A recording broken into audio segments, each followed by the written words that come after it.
فاسألوا أهل الذكر إن كنتم لا تعلمون۔ اب اگر تمہیں اس بات کا علم نہیں ہے تو جو علم والے ہیں ان سے پوچھ لو۔ ریلیٹڈ آپ نے ذکر کیا کہ جس طرح توبہ کا کہ بندہ گناہ کوئی کرتا ہے کہتا ہے بعد میں توبہ کر لیں گے، لیکن پھر اللہ تعالیٰ کا ظاہر ایک یہ بھی ہے کہ مطلب حدیث بھی اس سلسلے میں کہ انسان جب بھی جس بھی ٹائم پہ توبہ کر لیتا ہے سچے دل سے تو اللہ تعالیٰ معاف کرتے ہیں۔ تو اس تناظر میں کس طرح آپ دیکھتے ہیں یہ مطلب کہ اگر بندہ کرتا ہی لیکن اینڈ پہ توبہ کر لیتا اپنے گناہوں سے جو بھی اس نے گناہ کیے ہیں، شک دانستہ یا غیر دانستہ طور پہ ہوئے ہیں، تو اس سلسلے میں کیسے توبہ کو آپ وضاحت فرمائیں گے؟ جی یہ بہت اچھا سوال ہے آپ کا۔ دیکھیں نا، دو کنڈیشنز ہیں۔ ایک دفعہ ایک آدمی اس نیت سے گناہ کرتا ہے کہ بعد میں توبہ کر لوں گا، مسئلہ حل ہو جائے گا، اس کا حساب جدا ہے۔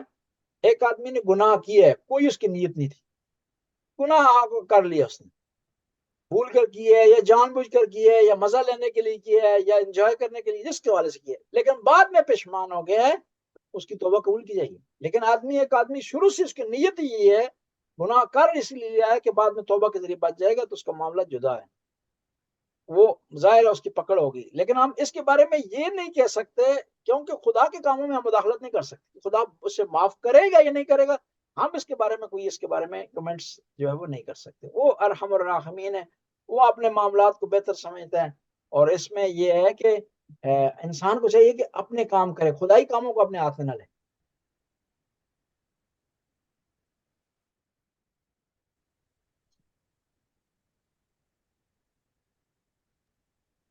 جی جزاک اللہ۔ جی مبشر بھائی نے کیا، آپ کر لیں سوال۔ جی مبشر بھائی بسم اللہ۔ جی السلام علیکم ورحمۃ اللہ وبرکاتہ۔ جی قبلہ وعلیکم کیسے السلام ہیں جی آپ؟ مبشر بھائی، ٹھیک کیسے ہیں آپ؟ ٹھیک ہیں، خیریت سے؟ جی شکریہ، شرف نصیب ہوا آج مجھے، اللہ کی توفیق ہوئی خدا کہ آپ کو میں بھی شامل ہو سکا۔ سلامت رکھے۔ آپ ماشاء اللہ کافی افراد ہیں، اللہ تعالیٰ رونق جو ہے ماشاء اللہ گروپ میں ہے، تو آمین اچھا بھائی۔ لگا کہ گروپ آپ کا اچھا چل رہا ہے۔ قبلہ ایک سوال تھا اسی معاملے میں کہ کچھ گناہ ہوتے ہیں انسان نے کیے ہوتے ہیں لیکن اس کو یاد نہیں ہے، تو اب توبہ کرنے کے لیے تو یہ ہوتا ہے نا کہ اعتراف کرنا ہوتا ہے، لیکن اگر بعض اوقات ایسے ہوتے ہیں کہ آپ بہت ساری چیزیں دن میں کرتے ہیں اور وہ بھول جاتے ہیں، تو اس سلسلے میں کیا ہوگا؟ اور دوسرا ایک اور سوال ہوگا لیکن وہ میں پھر اس کے بعد کروں گا۔ پہلا سوال جی تو یہ اچھا سوال آپ کا۔ کہ انسان کو نہیں پتہ چلتا کتنے گناہ اس نے کیے ہیں، کون کون سے کیے ہیں، کس ٹائم پہ کیے ہیں، لیکن جس ہستی کی بارگاہ میں وہ گناہ کر رہے اس کو پتہ ہے ہر چیز کا۔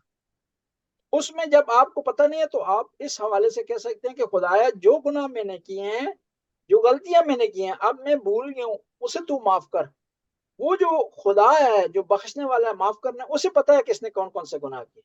یہ کہ سچے دل سے توبہ کرے گا، بغیر نامینیٹ کیے ہوئے اپنے گناہوں کو، ان کو یاد کیے ہوئے، اعتراف کر کے کہ میں گناہ کیا ہے لیکن مجھے پتہ نہیں کون سا، تو خدا بندہ تعالیٰ جو اس کے گناہ معاف کر دے گا۔ اس میں جو ہے شرط یہ کہ اخلاص ہو، سچے دل سے توبہ ہو، پشمانی کا اظہار ہو، یا کسی کو نقصان پہنچائے اس کی تلافی کی جائے، یا خدا کی بارگاہ میں کوئی گستاخی ہو اس کی تلافی کی جائے، تو توبہ جو ہے وہ شرائط کے ساتھ ہوگی، تہ دل سے ہوگی، تو توبہ قبول ہو جائے گی۔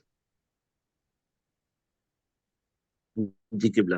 اچھا دوسری بات یہ کہ کچھ اعمال ہوتے ہیں ہم اچھی نیت کے لیے اچھی نیت کے ساتھ کر رہے ہوتے ہیں لیکن اس کا نقصان ہو سکتا ہے۔ مثال کے طور پر میں مسجد کی طرف یا بارگاہ کی طرف جا رہا ہوں اور رستے میں قدم اٹھا رہا ہوں اور شاید کوئی جانور، کوئی مخلوق جو ان سے وہ میرے پیروں روندی گئی ہے یا میری گاڑی کے نیچے آ گئی، مثال کے طور پر کوئی زندہ جانور، کوئی مخلوق مر گئی ہے، مجھے پتہ بھی نہیں چلا، یا کسی کو میں نے نقصان دے دیا اور میری یہ علم بھی نہیں ہے، لیکن میں اپنے طرف سے ایک اچھا عمل سمجھ کے کر رہا ہوں اور اس کا یا کوئی کسی جاندار کا نقصان کر دیا میں نے، تو ایسے میں کیا ہوگا؟ مخلوق کا پھر وہ ادا کرنا ہوگا جو انجانے میں برے اعمال ہو جاتے ہیں انسان سے۔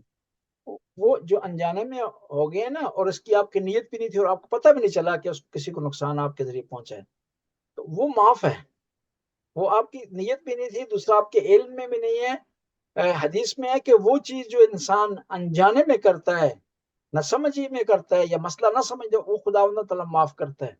لیکن ہاں وہ اس کی نیت بھی نہیں تھی، لیکن اسے پتہ چل گیا کہ میں جب جا رہا تھا تو میرے جانے میں راستے میں فلان حیوان کو نقصان پہنچا، تو اس میں معافی کی گنجائش ہے، اس میں خدا کی بارگاہ میں معافی کی جا سکتی ہے۔ لیکن علم میں نہیں ہے کہ اس کے پاؤں تلے کوئی چونٹی آئی ہے یا کوئی جاندار چیز جو ہے وہ اس کو نقصان پہنچ گیا، تو علم نہیں، اس صورت میں تو ظاہر ہے خود بہت معاف ہے وہ چیز۔ ٹھیک ہو گیا، درست ہو جی گیا۔ شکریہ، بہت ٹھیک، بہت شکریہ۔ ایک آخری سوال ہے، وہ ذرا تھوڑا سا مشکل ہے، وہ یہ کہ سزا اور جزا انسانی ماحول میں تو یہ ہوتا ہے نا کہ ہمیں جیسے اب حکومت سزا دیتی تو وہ اس لیے دیتی تاکہ ہم آئندہ ایسا گناہ نہ کریں، ایسا عمل نہ کریں، لیکن جو سزا خدا کی طرف سے ہمیں ملے گی وہ تو ہمیشہ کے لیے ہے۔ تو ایسے میں انسان ترقی کیسے کرے گا؟ اگر وہ جنت میں بھی جائے گا تو ہمیشہ اس کو پھل ہی ملے گا، اور اگر وہ جہنم میں جائے گا تو ہمیشہ وہ سزا کھائے گا، تو اس میں بہتری کا چانس کیسے ہوگا؟ یہ انسان کی ترقی رک جائے گی یا ویسا ہی، یا اس میں ترقی کے چانسز ہوں گے؟ یہ دو چیزیں ہوتی ہیں، ایک دفعہ آپ کلاس اٹینڈ کر رہے ہوتے ہیں، پھر امتحان دیتے ہیں، پھر امتحان کے بعد نتیجہ، جب نتیجہ آپ کے ہاتھ میں آ جاتا ہے تو پھر اس کے بعد کیا ہوتا ہے، آپ کے پاس پھر گنجائش نہیں ہوتی کہ آپ اس میں تبدیلی لا سکیں۔ جو جنت اور جہنم ہے وہ نتیجہ ہے، اس میں کوئی شک نہیں ہے کہ دنیا میں کا اینڈ ہونا ہے، پر انسان کا اینڈ ہے۔ جب اینڈ ہو گیا تو اس کے بعد پھر اس کے بعد یہ معنی نہیں رکھتا کہ کوئی چیز اس میں ترقی کا باعث بنے یا اس کو تنزلی کے باعث بنے۔ اسی وجہ سے ایک سوال کیا جاتا ہے، سوال یہ ہوتا ہے کہ آیا جنت میں بھی شراب حرام ہوگی؟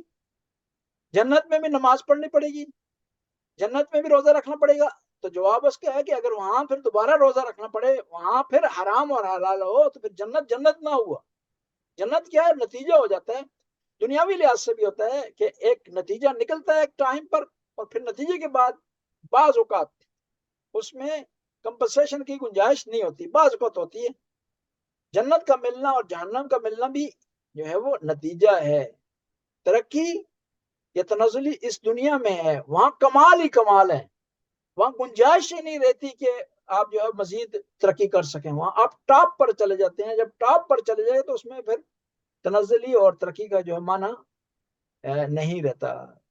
بس ترقی اور تنزلی اس دنیا میں ہے، جب تک اس دنیا میں توبہ کی جا سکتی ہے، جب اس دنیا میں اپنے آپ کو ریکور کیا جا سکتا ہے، کمپنسیشن کی جا سکتی ہے، ازالہ کیا جا سکتا ہے۔ لیکن جب اس دنیا سے رخصت ہو جائیں گے تو پھر آگے دو مرحلے ہیں۔ قبر میں پھر گنجائش ہے کہ آپ اگر کوئی نیک کام کر کے ہیں، کوئی صدقہ جاریہ کر کے گئے ہیں، نیک اولاد چھوڑ کے گئے ہیں، تو اس میں پھر گنجائش ہے کہ آپ کے جو مراحل ہیں کمال کے ہوتے ہیں۔ لیکن جب قیامت کا مرحلہ آ جائے گا، جب جنت ہو جائے گی، تو وہاں کمال رکے گا نہیں، بلکہ ہم یہ کہیں گے کمال انتہا تک پہنچ جائے گا۔ چاہے وہ مثبت کمال ہو، منفی ہو، مثبت ہوگا تو جنت ہے، منفی کمال ہو جائے گا یعنی ڈی گریڈ ہونے کے والے سے وہ جو ہے وہ جہنم ہے۔ سوال آپ کا بہت اچھا تھا، ماشاء اللہ۔ جزاک اللہ خیر، شکریہ، مہربانی۔ جی آسم نے ہاتھ کھڑا کیے، وہ کافی دیر سے ہاتھ کھڑا، تھک بھی گئے ہیں یہ ہاتھ۔ السلام علیکم۔ بس یہ ٹیکنالوجی کی یہ بات اچھی ہے کہ اس کو تھکاوٹ نہیں ہوتی، لیکن اس کا مسئلہ بھی ہے کہ اس کو تھکاوٹ نہیں ہوتی تو کبھی کبھار ہماری چیزیں بھی کھا جاتا ہے۔ تو آپ نے بات آیت کے آپ نے تفسیر اور تشریح کے اندر آپ نے بتایا تربیت کے بارے میں آپ نے بات کی، تو ایک سوال تو نہیں، مطلب ایک چیز میرے ذہن میں آئی کہ شاید کہ ایک تربیت تو نصیحت کے طور پہ ہوتی ہے، اور ایک تربیت وہ ہوتی ہے جو کہ آپ عملی طور پہ دیکھتے ہیں۔ تو میں تھوڑا سوچا تو میں نے یہ دیکھا کہ مطلب مجھ میں جو یہ شوق ہے کہ میں علماء کے ساتھ اٹھوں بیٹھوں، مسجد جاؤں، اس میں آؤں، یا نماز پڑھوں یا قرآن پڑھوں یا اس طرح کی چیز میرے اندر آئی ہے، تو یہ میں نے عملی طور پہ اپنے گھر میں دیکھی، اپنی نانی مرحومہ کو دیکھی، اپنی خالہ تائی ہیں ان کو، مرحومہ کو، ان کو دیکھی پڑھتے ہوئے، والد کو کرتے ہوئے دیکھی، والد کے ساتھ کی انہوں نے میرے ساتھ اچھا برتاؤ کیا، صبر کیا، شفقت کی، اور ساتھ میں لے کے گئے۔ تو میرے خیال سے یہ بھی بہت ضروری ہے اس پہلو کا کہ ہم صرف خاص طور سے پاکستانی ہم نصیحت بہت کرتے ہیں لیکن عمل طور پہ کر کے نہیں دکھاتے۔ تو وہ چیز جو عملی طور پہ خود دیکھتے ہیں بچے، اس کا زیادہ اثر میرے خیال سے ہوتا ہے بنسبت اس کے کہ صرف نصیحت کی جائے. یہ تو پہلی ایک بات تھی. جی دوسرا ایک سوال تھا کہ جزا و سزا کے حساب سے ہی. تو میں نے یہ بھی حدیث پڑھی تھی کچھ لوگ ہوں گے کہ جو دوزخ میں ان کو اللہ کی ناراضگی ہے تو رس میں ان کو ڈالا جائے گا، لیکن جیسے ہی وہ صلوات پڑھیں گے اور معصومین کے حوالے سے معافی مانگیں گے تو ان کو فوراً اللہ جو ہے وہ حضرت جبرائیل کو بھیج کے ان کو دوزخ سے نکال دے گا، اور ان کو خاص وضاحت ملے گی کہ دوزخ کی آگ حضرت جبرائیل کے پروں کو کچھ بھی نہیں کرے گی. اس کے بارے میں اگر آپ تھوڑی سی وضاحت کر دیں. جی یہ اچھا آپ نے پوائنٹ اٹھایا. جنت کے بارے میں تو جو جنت میں چلا جائے گا وہ ہمیشہ کے لیے رہے گا، اس کے بارے میں قطعی فیصلہ. جہنم کے بارے میں یہ حدیث میں ملتا ہے کہ کچھ لوگ وقتی طور پر بعض اپنے اعمال کی وجہ سے، بعض غلط عقائد کی وجہ سے جہنم میں جائیں گے، اور سزا جب ان کی مکمل ہو جائے گی تو وہ جنت میں آئیں گے.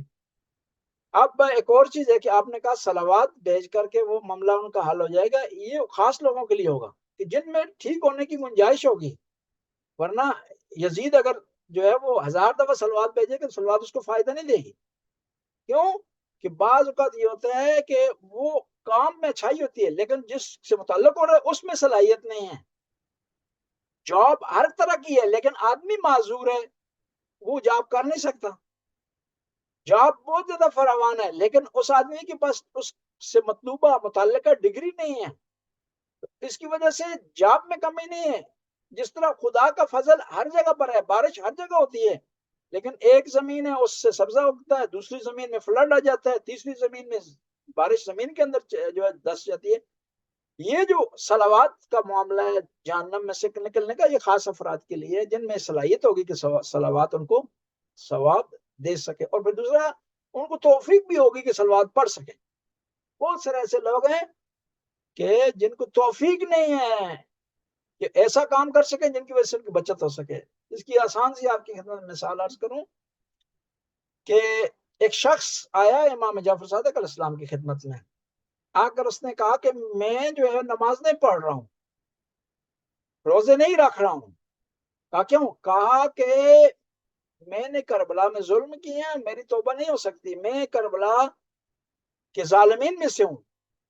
جس طرح شمر ہے، جس طرح حکیم ابن طفیل ہے، سنان ابن انس ہے، اور جو لوگ ہیں جنہوں نے مین کردار ادا کیے کربلا. تو لہٰذا مجھے کوئی وظیفہ دیں تاکہ میں کیا کروں، وہ وظیفہ کروں، وہ دعا پڑھوں، وہ وظیفہ کروں، وہ عمل کروں تو میری بخشش ہو جائے. تو امام کیوں کہ رحمت اللہ علیہ کی نواسے ہیں، کسی کو اپنے در سے خالی نہیں پلٹا سکتے. تو آپ نے فرمایا امام جعفر صادق نے کہ تو نماز غفیلہ پڑھا کر، نماز مغرب اور عشاء کے تیری بخشش ہو جائے گی. اب وہ گیا نماز مغرب پڑھتا تھا تو معاملہ ٹھیک ہوتا تھا، عشاء پڑھتا معاملہ ٹھیک ہوتا، لیکن جب بھی غفیلہ کے لیے کھڑا ہوتا تو وضو اس کا نہیں رہتا تھا، وضو اس کا ٹوٹ جاتا تھا. وہ ساری زندگی کوشش کرتا رہا، اس کو توفیق حاصل نہیں ہوئی نماز غفیلہ پڑھنے کی. یہ بھی ضروری ہے کہ صلوات کے بہت زیادہ فائدے ہیں، جہنم سے نجات ملے گی، لیکن کہ بشرط ہے کہ وہ جو صلوات پڑھ رہا ہے اس میں بھی صلاحیت ہو کہ وہ اس میں صلاحیت ہو کہ وہ اس چیز کو، اس کے ثواب کو، اس کی برکت کو، اور اس کے جو اندر صلوات کے اندر جو کوالٹی پائی جاتی ہے اس کو حاصل کرنے کی صلاحیت رکھتا ہو. جزاک اللہ. ایک سوال اور ہے اس آیت کی مناسبت سے کہ ابھی جو بات ہو رہی ہے یہ ایک نبی ہیں، ٹھیک ہے، ان کے بچوں کی بات ہو رہی ہے، اور جن کے ساتھ ظلم ہوتا ہے وہ بھی خود نبی ہیں، اور ان کے بھائیوں کے بارے میں بات ہو رہی ہے، اور ایک ان کے جو ہے مطلب نائب سمجھ لیں بھائیوں میں سے ایک. لیکن اس میں بھی یہ ہے کہ تربیت تو نبی ہی کر رہے ہیں اور ایک نبی کے درمیان تربیت ہو رہی ہے، لیکن پھر بھی جلن ہے، حسد ہے، یہ چیزیں ہیں. تو قرآن مجید میں کوئی ایسی چیز یا ائمہ نے کوئی ایسی چیز بتائی ہے اس چیز کے لیے کہ ہم اس چیز سے بچ سکیں کہ ہمیں حسد، جلن اور یہ جو چپ کلش ہو جاتی ہے اور اس طرح ہو جاتا ہے، تو اس سے ہم بچ سکیں؟ اس کے لیے کوئی چیز بتائی گئی ہے آپ کے ذہن میں؟ جی اس کے بارے میں بعض اعمال ہیں، بعض وظائف ہیں، وہ بھی ہیں. پھر اس کے علاوہ یہ تربیت کے حوالے سے کوشش کی جائے. پھر یہ ہے کہ حسد سے بچنے کا یہ بہترین طریقہ ہے کہ انسان نام و نموش نہ کرے. اگر آپ کے پاس اچھی جو گاڑی ہے تو ضروری نہیں ہے کہ ایک مومن کے گھر کے باہر بار بار چکر لگائیں وہ گاڑی کے ساتھ، آپ ٹیسلا کے ساتھ، کہ آخر وہ بیچارہ جو ہے اس کے دل سے بدعا نکل جائے. یا جو ہے وہ گاڑی آپ کے پاس اچھی ہے تو مومن نے 2-3 دفعہ آپ کو کہا کہ امام بارگاہ سے گھر تک اسے ڈراپ کر دیں، اسے گھر تو چھوڑ دیں، تو آپ نے انکار کر دیا کہ نہیں، یہ میری گاڑی میلی ہو جائے گی، میں مومن کو نہیں چھوڑ سکتا ہوں اب اس کے گھر. تو وہ ظاہر ہے وہ آخر میں تنگ آ کر اس نے کچھ نہ کچھ کرنا ہے مومن نے کہ بھائی یہ ہے گاڑی بھی اس نے لے لی ہے، میں ساتھ دونوں آئے تھے ناروے، اور میرا قد بھی اس سے زیادہ لمبا ہے، میں خوبصورت بھی ہوں، پھر اس کو خدا نے کیوں گاڑی دے دی ہے جی. تو ایک تو یہ طریقہ کار، دوسرے بات وظائف ہیں، جس طرح سورہ ناس ہے، سورہ حلق ہے، سورہ علق ہے، ان کی جو ہے وہ تلاوت کی جائے تو کیا ہے حسد جو ہے وہ کم کیا جا سکتا ہے، کم ہو جا سکتا ہے. دوسرا آپ نے جو عرض فرمایا کہ نبی کے بیٹا جو ہے ان میں حسد تھا، یہ خود قرآن کی حقانیت ہے کہ نبی معصوم ہے، ضروری نہیں اس کا بیٹا بھی معصوم ہو. نبی معصوم ہے، ضروری نہیں ہے اس کے سارے بیٹے اچھے ہوں، اچھے بھی ہو سکتے ہیں، برے بھی ہو سکتے ہیں، لیکن آپ نے کوشش کرنی ہے، آپ نے اسٹرگل کرنی ہے، آپ نے تربیت کے لیے ان کا سامان تیار کرنا ہے. اور یہ بھی ایک اور چیز بھی ہے کہ یہ سارا تربیت پر بھی انحصار نہ کریں آپ. خدا آپ کو دکھانا چاہتا ہے، بتانا چاہتا ہے اس داستان کے ذریعے کہ تربیت کے ساتھ ساتھ خدا سے بھی مانگیں، دعا بھی کریں اپنی اولاد کے لیے، خدا کی بارگاہ میں جو ہے گریہ زاری بھی کریں، تب جو ہے معاملات ٹھیک ہوں گے. صرف خالی تربیت سے کام جو ہے وہ اس پر یہ انحصار نہ کریں، اپنی طرف سے تربیت کریں، خدا سے دعا مانگیں اور توکل کریں خدا پر، تو خدا جو ہے وہ بہتری کرے گا اولاد کے حوالے سے. جزاک اللہ، جزاک اللہ. جی جی، اور کوئی سوال ہے؟ ماں صاحب کافی سوال ہو گئے لیکن ایک تھوڑا ایڈ کرنا چاہوں گا. روزمرہ کی زندگی میں ہلکی پھلکی نوعیت کے تھوڑے جو گناہ سرزد ہو جاتے ہیں، جس میں خاص طور پہ جو سیناریو ہے جہاں پہ شریعت اور اخلاق کا مقابلہ ہو جاتا ہے کہ آپ وہ پلان نہیں ہوتا، لیکن آپ ایک ایسی سچویشن میں ایسی جگہ ہوتے ہیں جہاں پہ آپ کو وہ سچویشن مل جاتی ہے جہاں ایک طرف شریعت ہے، ایک طرف اخلاق ہے. خاتون نے ہاتھ آگے بڑھا دیا، یا آپ کہیں ایسے بیٹھے جہاں وہ غیر مسلم یا خاص طور پہ ہندو سکھ ہیں، وہ اپنے ہاتھ سے آپ کو سموسہ دے رہا ہے. تو یہ کہ وہ مطلب وہاں پہ آپ آبویسلی ریئیکٹ بھی کر لیتے ہیں، بہت زیادہ سوچنے کا بھی وہ نہیں ہوتا، اور یہی سوچ کے کہ یہاں اخلاق اوپر ہے، پھر شریعت کا اگر ہو جاتا ہے تو پھر اس کا بھی آیا کہ مطلب فیلنگ تو ہو جاتی ہے کہ کچھ غلط سا ہو گیا ہے، لیکن اس کی معافی طلب کرنی چاہیے، یا مطلب یہ کہ یہ ٹھیک ڈیسیژن ہے. اس کے بارے میں تھوڑا سا آپ تبصرہ کریں. جی، اس کے بارے میں کیونکہ آپ سے اچانک ہو گیا ہے، ارادی نہیں ہوا اور مجبوری سے ہوا، تو اس معاملے میں آپ جو ہے وہ اگر توبہ کر لیں، استغفار کریں، معافی مانگیں تو اچھا ہے، نہ بھی مانگیں تو کوئی جو ہے اس میں حرج نہیں ہے. لیکن علماء یہ کہتے ہیں کہ آپ جو ہے خدا سے ہر حالت میں معافی مانگیں، برے کاموں کی تو مانگیں ہی مانگیں نا، اچھے کاموں کی بھی مانگیں. ممکن ان میں ریا ہوئی ہو، ممکن ہے وہ مکمل نہ ہوئے، ممکن ان میں شرائط کنڈیشنز نہ پائی جاتی ہیں جو ہونی چاہیے تھی. لہذا جو ہے آپ کو ہر حالت میں خدا کی بارگاہ سے معافی مانگنی چاہیے، اور پھر خدا کی بارگاہ سے خدا کا شکر بھی ادا کرنا چاہیے کہ جو اچھا کام آپ نے کیا، کس نے توفیق دی، آپ نے اچھا کام کیا، کس نے آپ کو مالی لحاظ سے مضبوط کیا کہ آپ خدا کے راستے میں دے سکیں، کس نے آپ کو صحت دی کہ آپ 2 رکعت نماز پڑھ سکیں، کس نے؟ خدا نے. خود عبادت کرنے کے بعد بھی شکر ادا کریں، عبادت کرنے کے بعد بھی خدا کی بارگاہ میں معافی مانگیں.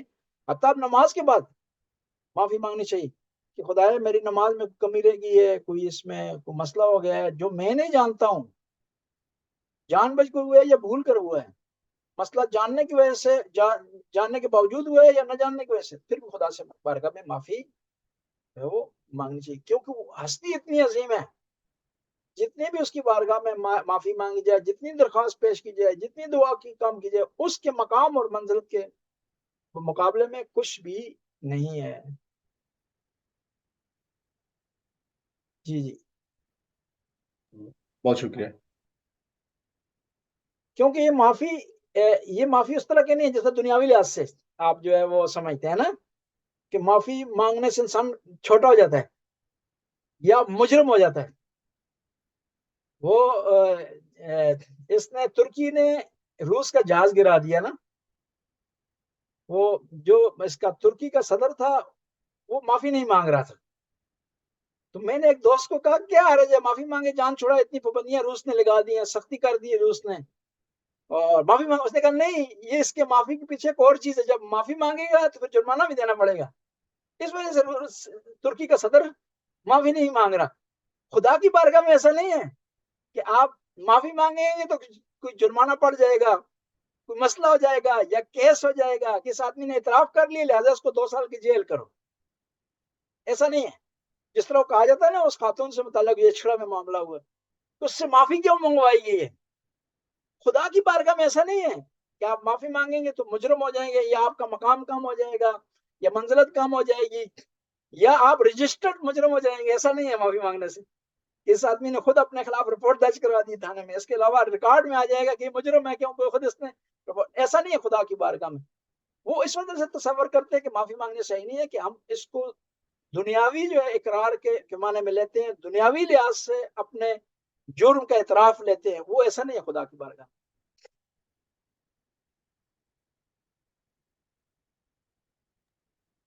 جی جی میں نے دوبارہ ہاتھ کھڑا کیا, اگر کسی کا سوال نہیں ہے تو میں ایک چھوٹی سی چیز جی جی بسم اللہ. میں نے ایک اور چیز پڑھی تھی تھوڑا سا, میں یہ قرآن مجید اللہ کی طرف سے نازل ہوا ہے, اور یہ معجزہ رسول اللہ کی طرف سے بھی ہے, کہ تو رسول اللہ کے معجزوں میں سے ایک ان کے اوپر قرآن مجید کا نزول بھی ہے, اور ان کی مطلب شریعت جو ہے وہ اصل میں ان کی زندگی بھی ہے ایک طرح.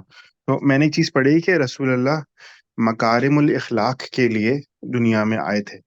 تو مکارم الاخلاق کا مطلب یہ ہے کہ مطلب عام اخلاق سے زیادہ اچھا اخلاق. مکارم الاخلاق کا آپ اگر تھوڑی تفسیر کر دیں.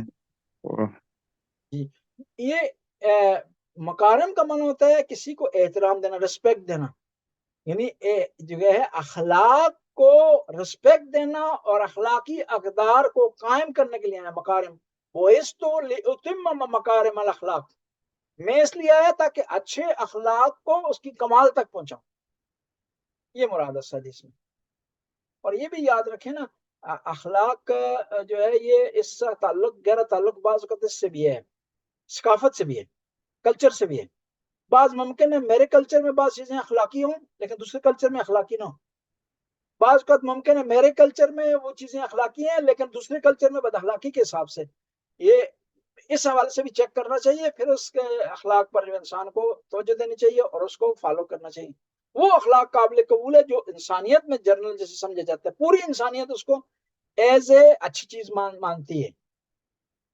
لیکن اگر کلچر کے لحاظ سے ڈفرینٹ ہے تو اس میں بھی تھوڑا سا اس حوالے سے جو ہے وہ احتیاط کرنی چاہیے. ممکن ہے ایک چیز آپ کے اخلاق میں, پاکستانی ثقافت میں اسے اخلاق سمجھا جاتا ہے لیکن نارویجن ثقافت میں اسے بد اخلاقی سمجھا جاتا ہے. اس میں بھی جو ہے وہ توجہ کرنا چاہیے. اور اس دن میری میٹنگ تھی یہاں ناب میں, تو وہ خاتون آئی تو میں نے اس کو ہاتھ نہیں دیا نا, تو اس نے بڑا محسوس کیا. تو بعد میں نے جو تھوڑا تھا اس کو میں نے کہا اس کو سمجھاؤ کہ میں نے جو ہاتھ نہیں دیا یہ احترام کی وجہ سے نہیں دیا. وہ سمجھ رہی تھی کہ بے احترامی کی وجہ سے نہیں دیا, یعنی ایک کلچر اور حکم کے اختلاف کی وجہ سے ہے نا. ہم خواتین کو اس لیے ہاتھ نہیں دیتے کہ کیونکہ پاکستان میں اگر ہمارے کلچر میں کسی خاتون کو آپ زبردستی ہاتھ دیں, اپنا بڑھائیں, اس سے ہاتھ ملانے کی کوشش کریں تو بدتمیزی شمار کیا جاتا ہے. لیکن یہاں پر الٹا جو سمجھا جاتا ہے. لہٰذا اس حوالے سے دوسروں کی جو اقدار ہیں ان کا خیال رکھنا بھی ضروری ہے. دوسروں کے اخلاقی پوائنٹ کو جو ان کے کلچر میں اخلاق سمجھا جاتا ہے اس کا خیال رکھنا بھی ضروری ہے. اور اس میں کوشش کرے کہ انسان کم از کم کوشش کرے شریعت سے عدول ہو, کوئی ایوائڈ کا طریقہ کار ہو تو بچنے کی کوشش کرے, یا اس کے لیے ذریعہ استعمال کرے تو بچ سکتا ہے تو بچے, نہ وہ تو مجبور ہے تو پھر وہ جو ہے وہ پتہ ہے خدا کوئی مجبور ہے, یہ اس وجہ سے اس سے یہ چیز سرزد ہو گئی ہے, اچانک ہو گیا ہے, یا اگر یہ نہ کرتا تو اس کے لیے مسئلہ ہوتا اور مذہب کی بدنامی کا سبب بنتا. اگلا یہ سمجھتا ہے کہ پاکستانی لوگ جو ہے یہ مسلمان لوگ کتنے گھٹیا ہیں کہ یہ جو ہے وہ عورت کو نیچ سمجھتے ہیں اور گوارا نہیں سمجھتے کہ عورت کے ساتھ جو ہے وہ ہاتھ ملائیں. یہ سارے جو مسائل ہیں یہاں پر ظاہر ہے یہاں کا ماحول پاکستان کے ماحول سے, ایران کے ماحول سے مختلف ہے. ہم نے اس ماحول میں رہ کر کے اسلام کو ہم نے بچانا ہے, اسلام کو لاگو کرنا ہے, اور اس میں کوشش جو ہے وہ کی جائے کہ ہم کریں انٹیگریشن کریں اور اس معاشرے میں ضم ہوں اور یہی ہمارے لیے کافی ہے کہ ہم نماز پڑھ رہے ہیں، روزہ رکھ رہے ہیں، بجا لا رہے ہیں، والدین کا حکم مان رہے ہیں، شراب سے پرہیز کر رہے ہیں اور حرام چیزوں سے پرہیز کر رہے ہیں۔ جزاک اللہ خیر، اور بہت شکریہ، آپ نے کافی مفصل آپ نے جواب دیا اس کا، جی شکریہ۔ اب جی جو قبلہ، ہے ایک اسی چیز پہ ایک آخری بات پوچھنا چاہ رہا تھا، اگر آپ کے پاس وقت ہو۔ جی جی یہ ہمارے ہاں ایک پاکستانیوں میں خاص طور پر نقاب کا رواج ہے، تو اس میں یہ ہوتا ہے کہ اکثر یہاں ناروے میں دیکھا جاتا ہے کہ اگر کسی عورت نے نقاب پہنا ہے تو وہ زیادہ نظر آتی ہے، مطلب لوگوں کی نظروں میں زیادہ آتی ہے، اور نفرت کا بھی ایک پہلو نارویجنوں میں زیادہ ہے کہ اگر کسی نے نقاب پہنا ہے تو اس کو کافی نفرت کی نگاہ سے دیکھتے ہیں، اور مطلب کئی اداروں میں، اسکولوں میں داخل ہونے کی پابندی تک عائد ہے کہ اس کو داخل ہونے تک نہیں دیتے کہ آپ کا چہرہ نظر نہیں آ رہا، جبکہ بہت سی خواتین ہوتی ہیں جو بہت زیادہ مذہبی گھرانے سے، تو وہ نقاب ہمیشہ بچپن سے شاید انہوں نے کیا ہے، اور جب وہ یہاں پہ آئی ہیں تو وہ اسی طرح دیکھتی ہیں کہ اگر عورتیں حجاب یعنی کہ اسکارف پہن رہی ہیں تو وہ کہتی ہیں کہ چلے میں نقاب بھی پہن لیتی ہوں۔ تو اس میں جو معاشرے میں یہ عام نہیں ہے، خاص طور پہ ناروے میں، انگلینڈ میں تو شاید پھر بھی ایک رواج چل چکا ہے، لیکن یہاں پہ نہیں ہے، تو اس میں کیا یہ نقاب پہننا صحیح ہے، یا یہ جو ہے وہ آپ کو لیے نقصان دہ ہوگا؟ اس میں یہ کیا نقاب حکم بنے پہننا گا؟ نقاب پہننا یہاں پر صحیح نہیں ہے۔ جس طرح شرعی حکم ہے کہ اگر آپ ایسے معاشرے میں ہو جہاں مرد آپ کو گور گور کے دیکھیں اور آپ کو نقصان پہنچنے کا خطرہ ہو تو وہاں نقاب پہننا واجب ہو جاتا ہے۔ تو اس کے برعکس جہاں پر الٹا معاملہ ہو رہا ہے تو یہ مناسب نہیں ہے۔ اب مجتہدین علماء مراجع جو ہے اس بارے میں بتا سکتے ہیں کہ کیا صورت ہے۔ میری نگاہ میں یہاں پر نقاب اس معاشرے میں پہننا اسلام کو فائدہ پہنچانے والا معاملہ نہیں ہے، یہاں پر جو ہے وہ نقصان پہنچانے والا معاملہ ہے، اور اس سے آئندہ بہت زیادہ جو ہے وہ نقصانات ہو سکتے ہیں کہ ایک مرد دہشت گرد نقاب پہن کر کے آ کر کے کوئی غلط کام کر جائے تو بیچاری جو پہن رہی ہیں ان کا معاملہ جو مزید جو ہے وہ خراب ہو جائے گا۔ اور پھر دوسرا، ہم اب اس ٹیکنالوجی میں زندگی کر رہے ہیں جہاں انسان کی شناخت ضروری ہے کہ انسان دوسرے انسان کو پہچانے، ایئرپورٹ پر، دوسرے معاملات میں کہیں چوری ہو جاتی ہے، کہیں ڈاکہ ہو جاتا ہے، کہیں جگہ لوٹ جاتی ہے، تو ساری چیزیں کس سے لی جاتی ہیں؟ کیمروں سے لی جاتی ہیں۔ آپ اگر شناخت اپنی مٹا کر کسی معاشرے میں آ رہے ہیں تو وہ صحیح نہیں ہے، وہ معاشرے کے لیے نقصان دہ، آپ کے لیے نقصان دہ، اور ممکن ہے کل کوئی ایسا کام ہو جو آپ نے نہیں کیا آپ کے ذمہ پڑ جائے کیونکہ آپ نے شناخت مٹائی ہوئی تھی، اور وہ جو مجرم آیا اس کی شناخت بھی نہیں تھی، وہ اس نے بھی شناخت بغیر ظاہر کیے ہوئے انٹر ہوا ہے۔ تو اس میں بہت زیادہ پیچیدہ جو ہے وہ معاملات ہو سکتے ہیں۔ اب علماء کو چاہیے، یہاں پر جو مساجد ہیں ان کو چاہیے اس میں کردار ادا کریں، آرٹیکل لکھے جائیں کہ یہ اس کے نقاب پہننے کے نقصانات یہاں پر کیا ہیں، اور شریعت بھی اس کے بارے میں کوئی نہیں کہتی کہ آپ پہنیں۔ جب ایک کام واجب نہیں ہے تو کیا ہے، مدعی سست اور بہت چست بن جائیں، آپ شریعت سے بھی آگے بڑھ جائیں، دین سے بھی آگے بڑھ جائیں، اس کو لاگو کرنے کی کوشش کریں۔ وہ معاملہ اس طرح ہو جائے گا کہ ایک آدمی نے صبح کی 2 رکعت کے بجائے 4 رکعت پڑھا دی، لوگوں نے کہا کہ بھائی یہ 2 تھی، 4 کے کہا 2 میرے والو، یہ صحیح نہیں ہے۔ اور انسان کو میانہ روی اختیار کرنا چاہیے، درمیانہ راستہ اختیار کرنا چاہیے، نہ جو ہے وہ بے حجابی اور نہ اس قسم کا سخت حجاب ہو جو اسلام کو نقصان پہنچائے۔ حدیث میں ہے اور بعض عربی اشعار میں بھی یہ چیز پائی جاتی ہے، خیر الامور اوساطها، کہ بہتر یہ ہے کہ انسان درمیانہ راستہ اختیار کرے، نہ ایسا ہو کہ سالن میں نمک ہی نہ ہو اور اتنا نمک ڈال دیں کہ کھانے کے قابل ہی نہ رہے۔ جی یہاں پر مکمل کرتے ہیں۔ اللہم صلی علی محمد وعلی محمد، یا علیم یا علیم یا غفور یا رحیم۔ خدا اس قلیل سی عبادت کو قبول و منظور فرما، ہمارے گناہوں سے درگزر فرما، نیک کام کرنے کی توفیق عطا فرما، برائیوں سے محفوظ رہنے کی توفیق عطا فرما۔ یا اللہ رمضان کا مہینہ آ گیا ہے، آنے والا ہے، خدا اس میں عبادت کرنے کی توفیق عطا فرما، استغفار کرنے کی توفیق عطا فرما، توبہ کرنے کی توفیق عطا فرما۔ یا اللہ حاضرین کے لواحقین مرحومین مرحومات کی بخشش فرما، ان قبروں کو منور فرما، ان کے درجات کو بلند فرما۔ یا اللہ ہمیں اسلام پر، شریعت پر، اہل بیت کے نقش قدم پر چلنے کی توفیق عطا فرما۔ آخر میں اپنے مرحومین مرحومات کے لیے الفاتحہ مع اخلاص والصلوات۔ بسم اللہ الرحمن الرحیم، الرحمن الرحیم مالک یوم الدین، ایاک نعبد و ایاک نستعین، اهدنا الصراط المستقیم صراط الذین انعمت علیہم غیر المغضوب علیہم ولا الضالین۔ بسم اللہ الرحمن الرحیم، قل هو اللہ احد اللہ الصمد لم یلد ولم یولد ولم یکن له کفوا احد۔ اللہم صلی علی محمد وعلی محمد۔ بہت شکریہ جی قبلہ، جزاک خدا اللہ۔ حافظ جی، اللہ اسی کی دعا میں یاد رکھیے گا۔ حافظ۔ خدا حافظ۔